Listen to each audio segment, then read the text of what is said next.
ওয়ালাইকুম রহমতুল্লাহি ওয়া বারাকাতুহু। তায়াম্মুম সম্পর্কে গুরুত্বপূর্ণ হাদিস। হযরত জাবির ইবনে আব্দুল্লাহ রাদিয়াল্লাহু তাআলা বললেন, একদা আমরা এক সফরে বের হলাম। হঠাৎ আমাদের একজনের মাথায় একটা পাথরের আঘাত লাগলো।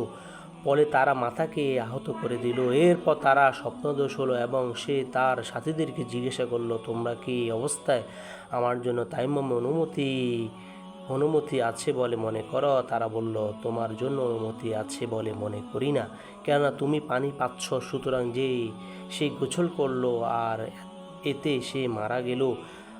তারপর আমরা যখন মহানবী সাল্লাল্লাহু আলাইহি সাল্লামের নিকট আসলাম, তখন তাকে সংবাদ জানানো হলো। তিনি বললেন, তারা তাকে হত্যা করেছে, আল্লাহ তাদেরকে সমুচিত শাস্তি দেন। তারা যখন জানে না, তখন অন্যদের নিকট থেকে জেনে নিল না কেন? কেননা অজ্ঞতা নিয়মই হচ্ছে জিজ্ঞাসা করা, অথচ তার জন্য এটাই যথেষ্ট ছিল যে সে তায়াম্মুম করে নিয়ে নিত এবং তার জখমের উপরে একটি পট্টি বেঁধে নিত। তারপর তার উপর মাসে করত এবং বাকি শরীর ধুত করত। এইভাবে হাদিস উল্লেখ করা হয়েছে। আল পাক হাদিস অনুযায়ী আমল করার তৌফিক দান করুক, আমিন।